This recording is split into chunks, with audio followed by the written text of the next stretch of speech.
दोस्तों, जैसा कि आप सभी लोग जानते हो, क्लास नंबर 1 में हमने पत्राचार की शुरुआत करी थी।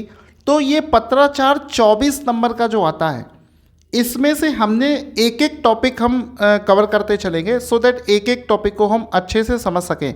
शासकीय पत्र क्या होता है, ये चीज़ हमने पढ़ ली थी। आज के इस वीडियो में हम लोग पढ़ेंगे कि अर्ध शासकीय पत्र क्या होते हैं। एक और चीज़ हमने आपको बताई थी कि जितने भी टॉपिक इसमें हम पढ़ेंगे उसमें से 2 टाइप के क्वेश्चंस ही बनते हैं। जैसे कि फॉर एग्जांपल हम एक टॉपिक लिया शासकीय पत्र, तो इसमें एक तो सिंपल सा टॉपिक बनता है कि शासकीय पत्र कहते किसे हैं। ठीक है, शासकीय पत्र कहते किसे हैं और इसकी विशेषताएं क्या होती हैं, इसका एक एग्जाम्पल देकर बताइए। सिंपल सा क्वेश्चन, मतलब उस चीज़ को समझाना है। दूसरा क्वेश्चन इसी में बनता है कि आपको एक घटना दे दी जाएगी और कहेगा कि इस घटना पर शासकीय पत्र लिखिए। मान लो किसी आयोग को एक नोटिस देना है, किसी अधिकारी को एक नोटिस देना है, एक पत्र लिखना है, तो रियल टाइम सिचुएशन आपसे दे दी जाएगी कि जैसे मान लो एक पत्र लिखाया जा सकता है कि मोहल्ले में या फिर इस ज़िले में या फिर इस शहर में डेंगू बहुत फैल रहा है, उसके बचाव के लिए दवाई का छिड़काव किया जाना। इस पर एक आपको शासकीय पत्र लिखना है। मतलब आपको एक रियल लाइफ सिचुएशन दे दी जाएगी और उस हिसाब से आपको वहाँ पर पत्र लिखना होगा। तो ये 2 ही तरीके से चीज़ें पूछी जाती हैं। और अगर इसको डायरेक्ट पूछेगा कि शासकीय पत्र कहते किसे, इसकी विशेषताएं, ये तो बिल्कुल सिंपल सा क्वेश्चन हो गया। और ज़्यादातर सिचुएशन में आप देखोगे 90% टाइम आपका नॉर्मल क्वेश्चन ही पूछा जाता है। अगर कुछ पेपर थोड़ा सा टफ बनाएगा तभी बस कोई घटना देकर उसका क्वेश्चन पूछेगा। तो आप बेसिकली समझ गए कि आपको इस पूरे चैप्टर में किस तरीके से अप्रोच रखनी है। अब हम लोग पढ़ेंगे अगले इस वीडियो में। पिछली क्लास में हमने शासकीय पत्र कहते किसे हैं, उसका विशेषताएं क्या होती हैं, इसका एग्जाम्पल क्या होता है, इसका प्रारूप क्या होता है, ये सब कुछ हमने समझ लिया था। एक चीज़ रह गई थी पिछली क्लास में, एक रियल टाइम, एक रियल घटना पर एक पत्र लिखने को बोल दिया जाए। तो क्वेश्चन पूछा जाएगा, एक प्रश्न मान लो पूछा जाता है, अनुमोदित अध्यापकों के स्थायीकरण के संबंध में शिक्षा विभाग सचिव लखनऊ की तरफ से शिक्षा निदेशक को एक शासकीय पत्र लिखिए। ठीक है, किसकी तरफ से किसको एक पत्र लिखा गया है ये इसमें दे रखा है। तो आप समझने की कोशिश करते हैं कि ये पत्र किस तरीके से लिखा जाएगा। तो जब ये क्वेश्चन अचानक से आपके सामने आ जाएगा तो कितना भी टेढ़ा क्वेश्चन हो, आपको इसका प्रारूप नहीं गलत करना है। यहाँ पर हमें लिखना है शासकीय पत्र, शासकीय पत्र। तो सबसे ज़रूरी चीज़ है कि शासकीय पत्र लिखने का जो प्रारूप हमने आपको पिछली क्लास में बताया था, वो प्रारूप आपको अच्छे से मालूम होना चाहिए। नंबर आपको प्रारूप के दिए जाते हैं, क्योंकि किसी भी पत्र में आप देखोगे जो मेन मुद्दा होता है वो मुश्किल से 2-3-4 लाइनों में, जैसे यहाँ पर देखो केवल 4 लाइनों में पूरी बात कह दी गई। तो जो बात है वो तो 4 लाइनों की है, लेकिन इसका फॉर्मेट क्या रहेगा, पत्र भेजने वाले का नाम कहाँ लिखा जाएगा, डेट कहाँ लिखी जाएगी, विषय कहाँ लिखा जाएगा, जिसको पत्र भेजा गया है उसका नाम कहाँ लिखा जाएगा, ये फॉर्मेट आपको अगर नहीं पता है तो फिर आपके मार्क्स कट जाएंगे।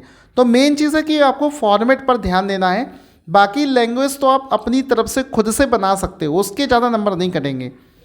तो शासकीय पत्र का फॉर्मेट ये होता है कि जो प्रेषक यानी कि भेजने वाले का पूरा विवरण यहाँ लिखा गया, उसके बाद में जिसको भेजा गया है प्रेषिती, वो उसका नाम यहाँ पर, उसका पूरा डिटेल यहाँ पर।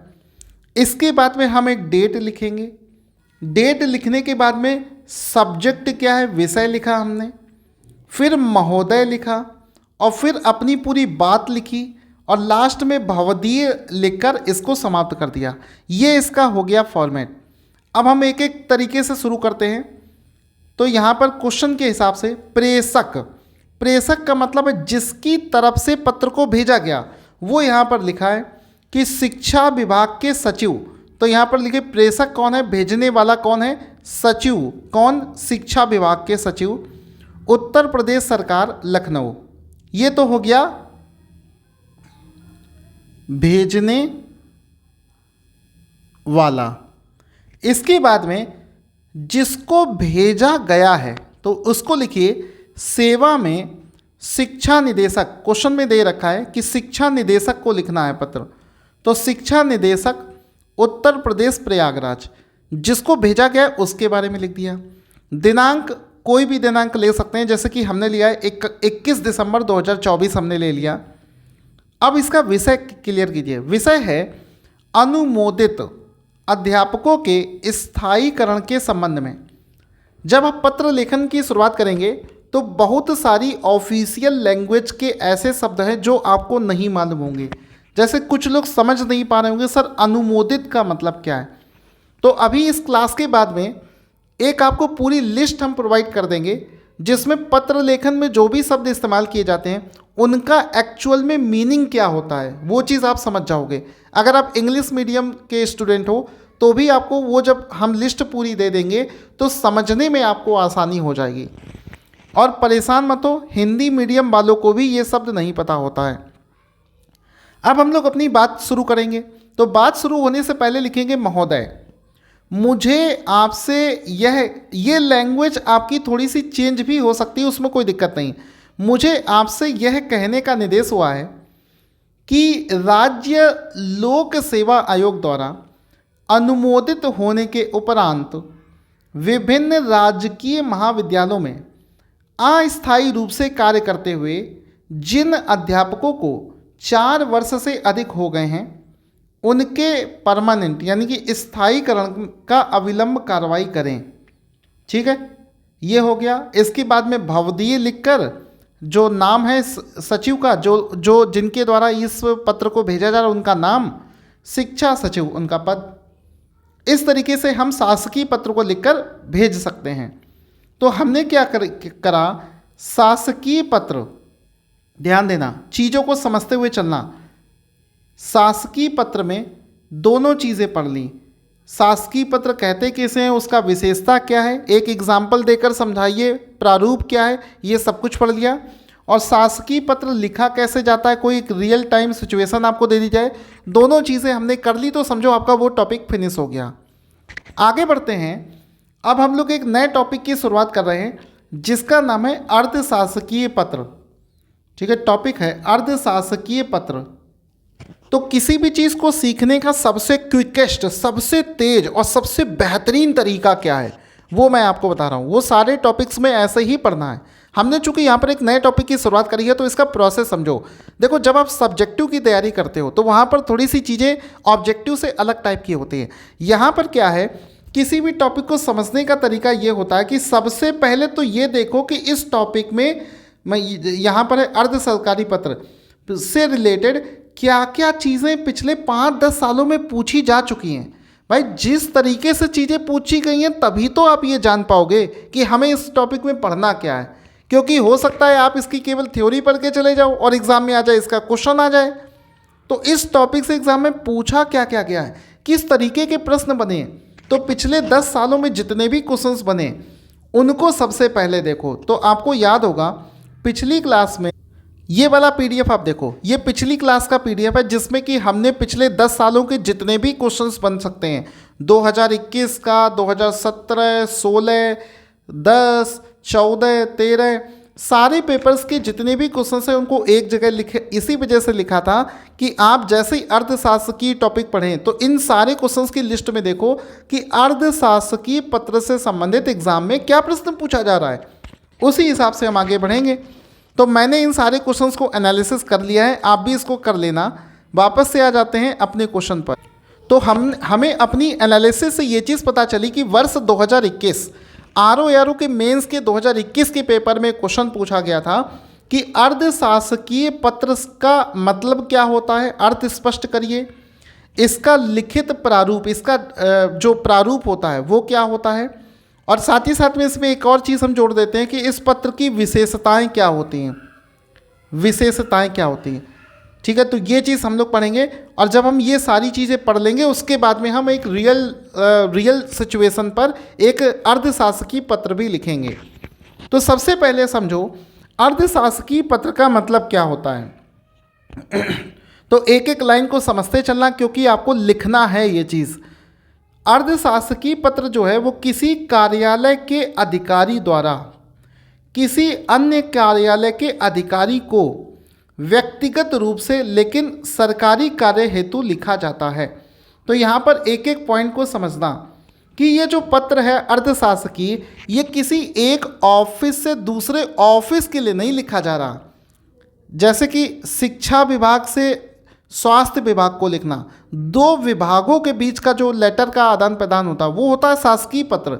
यहाँ पर क्या है, कार्यालय के अधिकारी से किसी दूसरे कार्यालय के अधिकारी को लिखा जाता है। तो इसका मतलब हुआ एक अधिकारी ये हैं और एक अधिकारी ये हैं। ये पत्र अर्धशासकीय पत्र इन दोनों के बीच में लिखा जाएगा। अर्धशासकीय पत्र दो अधिकारियों के बीच में लिखा जाता है, ये किसी दो विभागों दो ऑफिस के बीच में नहीं लिखा जाता है। साथ ही साथ में ये व्यक्तिगत रूप से, यानी कि इन दोनों के बीच में ये व्यक्तिगत रूप से लिखा जाता है, लेकिन वो किसी सरकारी कार्य की वजह से होगा। ऐसा नहीं कि वो व्यक्तिगत रूप से अपनी कोई पर्सनल समस्या के से संबंधित लिख देगा। पर्सनल चीज़ें इसमें इन्वॉल्व नहीं होती हैं। मतलब पत्र लिखेगा व्यक्तिगत रूप से, लेकिन वो किसी सरकारी प्रायोजन के हिसाब से होगी, कोई ना कोई ऐसी चीज़ होगी। अब ये चीज़ क्या हो सकती है, ये इसको बेसिक तरीके से अगर समझो तो ऐसे हो सकता है कि मान लो यूपी का जो यूपी पीसीएस है, यूपी पीएससी आयोग जो है, ठीक है, आयोग जो है उसने मान लो पूरे यूपी में सभी लोगों से कहा कि अपने अपने डिपार्टमेंट में आरओ के जितने भी पद हैं या बीईओ के जितने भी पद हैं उनके बारे में डिटेल भेजिए सभी विभागों को, स्वास्थ्य विभाग को, शिक्षा विभाग को, जहाँ जहाँ पर ये पद हो सकता है, इलेक्शन डिपार्टमेंट में सबको एक पत्र लिखा। सारे डिपार्टमेंट्स ने मान लो जानकारी भेज दी, लेकिन एक ऐसा विभाग है जैसे मान लो इलेक्शन वाला विभाग, इलेक्शन की ड्यूटी वगैरह जहाँ लगती है, उसने ये डिटेल जो है वो सही से स्पष्ट करके नहीं भेजी। तो क्या दोबारा से उसको शासकीय पत्र भेजा जाएगा अलग से किसी एक को? नहीं। उस केस में क्या होगा कि आयोग के एक अधिकारी होंगे, वो एक अर्धशासकीय पत्र लिखेंगे, वो इलेक्शन डिपार्टमेंट जो है उसके एक अधिकारी के नाम पे, और उनको ये अवगत कराएंगे कि सर बाकी सारे डिपार्टमेंट से हमें वैकेंसी जो निकालनी है उसका हमें पद जितने खाली हैं वो डिटेल मिल चुकी है, लेकिन सर आपकी तरफ से हमें वो डिटेल मिल नहीं पाया है, कृपया करके वो डिटेल हमें भेज दीजिए। तो एक तरीके से देखा जाए तो जो आयोग है उसके अधिकारी ने इलेक्शन डिपार्टमेंट के अधिकारी को एक व्यक्तिगत रूप से लेटर लिखा, लेकिन इसका उद्देश्य सरकारी है, ऐसा नहीं कि किसी पर्सनल इंटेंशन से लिखा हो, सरकारी काम के लिए लिखा और व्यक्तिगत रूप से लिखा, और एक अधिकारी से दूसरे अधिकारी को लिखा गया। तो यहाँ से आप समझ गए कि अर्ध सरकारी पत्र किस समय लिखा जाता है और इस किसके किसके बीच में लिखा जाता है। आगे बढ़ते हैं, आगे इसमें समझते हैं। अब आप अर्ध सरकारी पत्र एक्चुअल में होता क्या है, इस मुद्दे को आप समझ चुके हो, बस इसको अपनी भाषा में आपको लिखना है। तो जो भी मैं आपको पढ़ा रहा हूँ, कृपया करके आपसे रिक्वेस्ट है कि ये ऑब्जेक्टिव चीज़ नहीं है, इसको आप कॉपी पर लिख लिख कर प्रैक्टिस करो। लिख लिख कर प्रैक्टिस नहीं करोगे तो नहीं सीख पाओगे। तो जब आप लिखोगे तो ये सारी जो थ्योरी हमने आपको करा रखी है इसको जो है एक बार पढ़ लेना। अब अर्ध सरकारी पत्र की विशेषताएं क्या होती हैं, वही सारी विशेषताएं हैं जो हम आपको वर्बली अभी क्लास में बता रहे हैं कि ये एक अधिकारी के द्वारा दूसरे अधिकारी को लिखा जाता है, ना कि एक दूसरे विभाग को। ठीक है, यह पत्र तब लिखा जाता है जब मामला गोपनीय हो या फिर शीघ्र कार्रवाई करना हो। हमने आपको बताया था सारे डिपार्टमेंट्स ने कितनी वैकेंसी निकाली जानी उसका ब्यौरा दे दिया है, किसी एक ने नहीं दिया है, यानी कि अर्जेंट है, इस वजह से लिखा जाता है, या फिर किसी विशेष मामले में प्रेस का ध्यान आकर्षित करने के लिए। ठीक है, अर्ध सरकारी पत्र जो हैं प्रायः समान स्तर के अधिकारियों के मध्य लिखे जाते हैं। ठीक है, लगभग कोशिश यही रहती है कि सेम पद पर हो वही लोग आपस में इस पत्राचार को करें। यह पत्र किसी अधिकारी विशेष के नाम से प्रेषित होता है, अतः पत्र वह अधिकारी स्वयं खोलता है जिसके नाम से ये पत्र भेजा गया हो, बाकी अन्य किसी के पास में अनुमति नहीं होती है। सीधी सी बात है, व्यक्तिगत रूप से लिखा गया है, किसी अधिकारी के नाम से लिखा गया है, तो जब उस डिपार्टमेंट में ये लेटर पहुंचेगा तो मान लो कोई एक अधिकारी है जिसका नाम है सुरेंद्र नाथ गुप्ता या सुरेंद्र नाथ गौतम, तो सुरेंद्र नाथ गौतम जी ही उनका नाम लिखा होगा, तो उनके नाम लिखा है तो वही इस पत्र को खोलेंगे। ठीक है, तो ये इसकी विशेषताएं हो गई। कभी कभी यह पत्र गोपनीय भी होता है, बिल्कुल सही बात है। यह पत्र व्यक्तिगत शैली में लिखा जाता है, बहुत ज़्यादा ऑफिशियल शब्दिंग नहीं होती है, वर्डिंग नहीं होती है, व्यक्तिगत रूप में लिखा जाता है।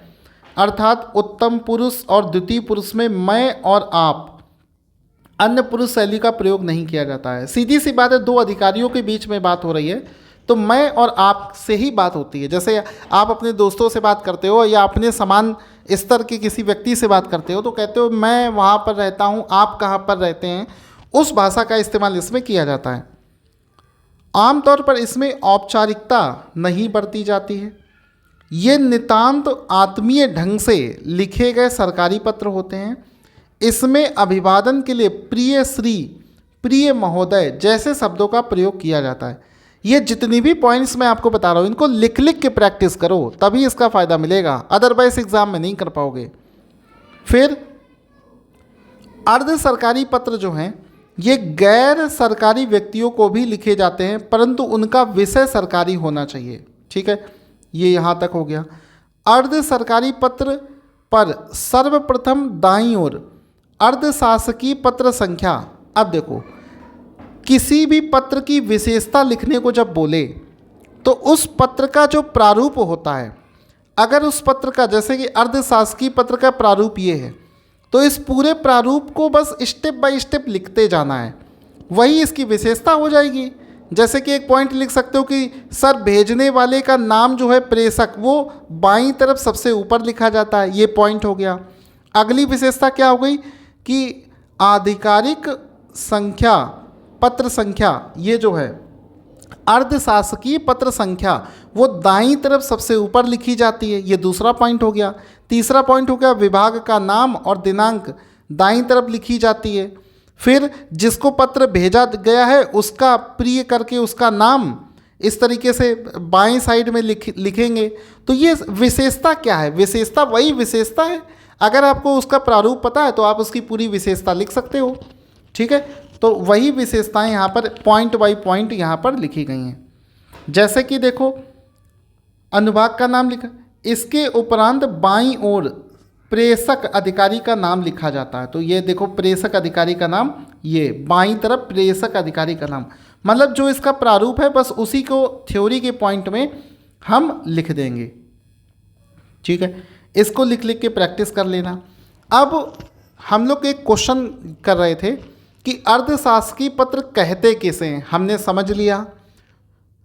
अर्धशासकीय पत्र की विशेषताएं क्या होती हमने लिख ली। अब हम एक और चीज़ पूछेगा इसी में, इसको उदाहरण देकर समझाइए, या फिर अर्धशासकीय पत्र का प्रारूप क्या होता है वो समझाइए। तो प्रारूप वाले सेक्शन में आपको एक्सप्लेन करना है, एक प्रारूप बनाकर दिखाना है। तो अर्धशासकीय पत्र का प्रारूप कुछ इस तरीके से होता है। सबसे ऊपर बाएं साइड में, लेफ्ट हैंड साइड में हम लिखेंगे प्रेषक का नाम, यानी कि भेजने वाले का नाम।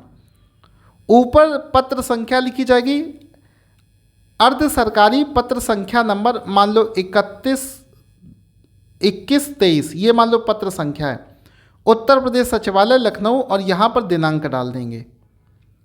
अब कुछ लोग कहेंगे कि सर यहाँ पर विषय नहीं लिखा आपने, विषय, तो विषय के संबंध में जबकि शासकीय पत्र लिख रहे थे तो वहाँ पर विषय लिखा गया था, क्योंकि वो ऑफिशियल लेटर होते हैं और ये होते हैं व्यक्तिगत लेटर। तो विषय के बारे में अलग अलग किताबों में हर जगह यही लिखा है कि विषय के बारे में कुछ कहा नहीं गया है। अगर आपको लगता है कि आपका जो पत्र है वो छोटा सा पत्र है तो विषय नहीं लिख सकते हो, लेकिन अगर आपको लगता है कि आपका पत्र बड़ा पत्र है तो फिर आप यहाँ पर विषय भी लिख सकते हो। यानी कि विषय के बारे में यही कहा गया है कि इसको चाहे लिख भी सकते हो, चाहे तो छोड़ भी सकते हो। फिर जिसको भेजा जा रहा है उसका नाम, प्रिय, मान लो यहाँ पर यह है सुरेश कुमार, मान लो ये उनका नाम लिख दिया। अब अपनी जो बात है वो लिखो कि शासन द्वारा सभी अनुभागों से आप प्रशिक्षित कर्मचारियों को प्रशिक्षित करने के लिए सभी अनुभागों में सूचना भेजी गई थी, किंतु अभी तक आपके अनुभाग से उन कर्मचारियों की सूचना प्राप्त नहीं हुई है, अतः शीघ्र सूचना भेजने का प्रयत्न करें। यानी कि कोई एक डिपार्टमेंट है, अलग अलग डिपार्टमेंट में एक सूचना भेजी गई थी कि जो नए लोग सेलेक्ट होके आए हैं उनको ट्रेनिंग दी जानी है, तो जिसके लिए उनके नाम की लिस्ट भेजो। सारे डिपार्टमेंट ने लिस्ट भेज दी होगी, कोई एक डिपार्टमेंट के अधिकारी हैं जिन्होंने लिस्ट नहीं भेजी होगी, तो पर्सनली उनको ये मैसेज कर दिया गया, मतलब पत्र लिख दिया गया कि भाई आप भी वो जानकारी साझा कर दें तो ट्रेनिंग जो है वो कराई जाए। ये हो गया। नीचे श्री पत्र पाने वाले का नाम जो भी है सुरेश कुमार वो लिख दिया, और इस तरफ आपका भवनिष्ठ जिसने भेजा है उस अधिकारी का नाम और उसके हस्ताक्षर यहाँ पर हो जाएंगे। बस सिंपल सा प्रोसेस है।